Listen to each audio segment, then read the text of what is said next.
Apa kabar pemirsa? Bersama saya Damayanti, Deputi Bidang Persidangan Setjen DPR RI. Dalam Warta Parlamentaria, kami sudah menyiapkan beragam informasi seputar kinerja dan kegiatan anggota DPR RI dalam rangka ulang tahun DPR RI ke-76.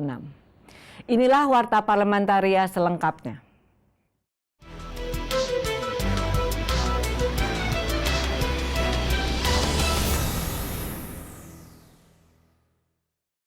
Dalam rangka mendukung herd immunity dan menekan angka penyebaran COVID-19, DPR RI mendesak pemerintah melakukan pemerataan distribusi vaksin ke seluruh daerah dari tingkat pusat sampai ke desa-desa.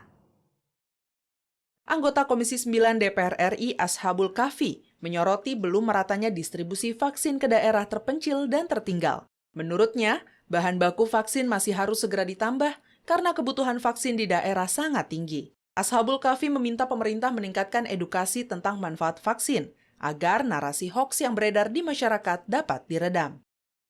Pergerakan vaksin yang dilakukan oleh pemerintah, menurut saya sampai hari ini cukup maksimal ya. Tingkat kesadaran masyarakat untuk divaksin itu sudah bagus. Ini artinya bahwa masyarakat sudah mulai sadar gitu. Untuk melindungi diri, melindungi orang lain, mereka memang membutuhkan yang namanya vaksin. Sementara itu, anggota Komisi 11 DPR RI Ella Siti Nuryamah mendesak pemerintah segera menyalurkan vaksin ke seluruh daerah demi mencegah penimbunan vaksin. Ia juga mendorong refocusing APBN tahun 2021 dapat dimanfaatkan untuk mempercepat program vaksinasi. Ella berharap masyarakat bisa mendapatkan vaksin secara mudah dan gratis, sehingga Indonesia mampu melewati pandemi COVID-19 dengan cepat. Vaksinasi juga harus cepat. Gitu loh. Jangan sampai ada yang ditahan vaksinnya, langsung aja sebarkan ke daerah-daerah. Sudah teralokasikan APBN 2021. Nah ini harus cepat dieksekusi untuk bisa menambah kekebalan imun dari masyarakat. Hilman Hidayat, TVR Parlemen, melaporkan. Berdasarkan data Kementerian Lingkungan Hidup dan Kehutanan, hingga Juli tahun ini limbah medis telah mencapai sekitar 18.000 ton. Untuk itu, Komisi 4 DPR RI meminta pemerintah untuk fokus atasi lonjakan limbah medis.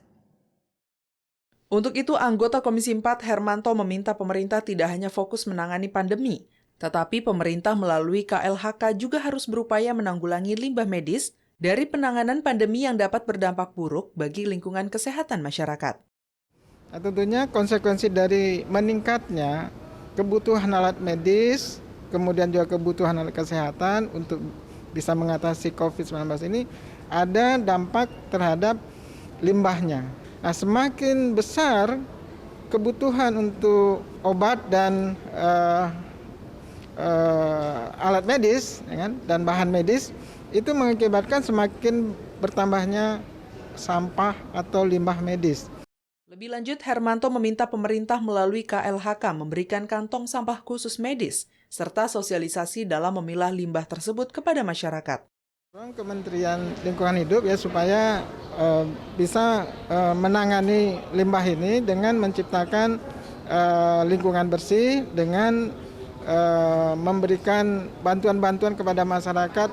Limbah medis tersebut diantaranya infus bekas, masker, vial vaksin, jarum suntik, face shield, perban, hazmat, APD, pakaian medis, sarung tangan, alat PCR antigen, hingga alkohol pembersih swab. Teresia dan Bari, TVR Parlemen, melaporkan. Anggota DPR RI mengapresiasi upaya pemerintah dalam menangani pandemi COVID-19 di Indonesia, meski masih banyak hal yang perlu dievaluasi. Ditemui saat menghadiri rangkaian sidang 16 Agustus 2021 di Gedung DPR RI Jakarta, Jazuli Juwaini mengatakan sistem pelayanan kesehatan masih perlu perbaikan, terutama fasilitas kesehatan dan ketersediaan obat. Di sisi lain, masyarakat masih harus terus diimbau untuk disiplin dalam menerapkan protokol kesehatan. Pemerintah semakin baik menangani dan mengelola serta membuat sistem pengelolaan kesehatannya, tenaga kesehatan harus diprioritaskan, harus diapresiasi, harus diberi reward, masyarakat juga harus disiplin dan seterusnya. Gerakan vaksinasi harus dilakukan secara masif, distribusi harus benar. Ya, jangan sampai ada beberapa daerah juga masih pengen vaksin tapi dia tidak punya vaksinnya. Anggota DPR RI Hermanto mengatakan pemerintah seharusnya menjadikan pertanian sebagai basis ekonomi dalam mengurangi angka kemiskinan dan pengangguran yang semakin meningkat di masa pandemi ini. Nah, sejauh ini kan sektor pertanian ini mengalami pertumbuhan positif ya. Merupakan sektor yang sangat strategis ya untuk kita bisa memulai kegiatan ekonomi. Dalam pidato kenegaraan menyambut HUT RI ke-76 pada sidang bersama DPR dan DPD RI 16 Agustus 2021, Presiden Joko Widodo menyampaikan lintas lembaga pemerintah dan lintas lembaga negara hingga ke pedesaan mengalami konsolidasi yang membuat kapasitas sektor kesehatan meningkat dan mampu menghadapi ketidakpastian dalam pandemi. Andri, TVR Parlemen, melaporkan. Demikianlah beragam informasi seputar kinerja dan kegiatan anggota DPR RI yang sudah kami susun dalam Warta Parlamentaria. Saya Damayanti, Deputi Bidang Persidangan Setjen DPR RI, beserta kerabat kerja TV Parlemen yang bertugas undur diri. Terima kasih atas perhatian Anda, sampai jumpa.